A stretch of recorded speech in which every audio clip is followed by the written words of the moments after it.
Ассалаумағалейкум, құрметті YouTube көрермен. Бүгін біз сіздерге кезекті жұмысымыздың жұмыс барысын көрсетейін деп тұрмын. Осындай үй, ауылымыздағы кезекті объекті.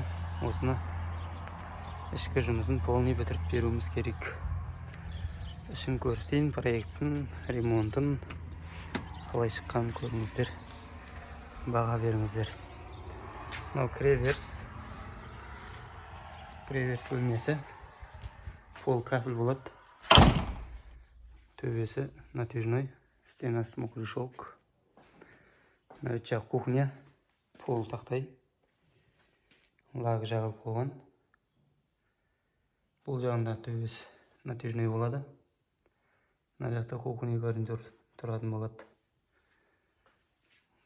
Одан кейінгі мына жақта мына есікте бұл котельный, от жағатын бөлме. Бізде ауылда әлі көмір жағамыз, газ жоқ, сол үшін осындай пеш. Мына жағы душевой, жуынатын бөлме дейді. Туалеті барлығы осы жерде тұратын болады. Біткен соң салатын боламыз. Одан кейін мына жақ қол.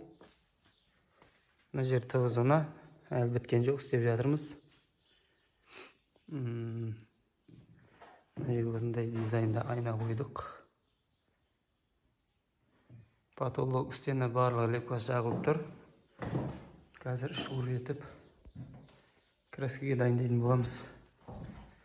Одан кейін мына бөлме спальный, болмаса детский деген сияқты бөлмелері. Туырда бір зал.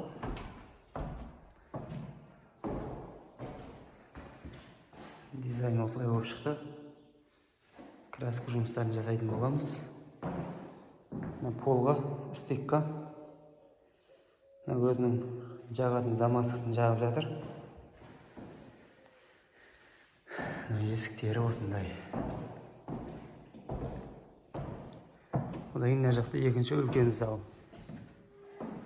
Үлкен зал осындай дизайнда шықты. Мына біреуі сары, біреуі ақ болып тұрған, екеуі де финиш, бірақ біреуі сары финиш, біреуі ақ финиш. Сондай болып тұр. Астардың бәрінде свет бар. Бойымша қазір білінбейді бар. Жалпы осындай жұмыстар болып жатыр. Қалай шықты? Потолок, дизайн, үйдің ремонты.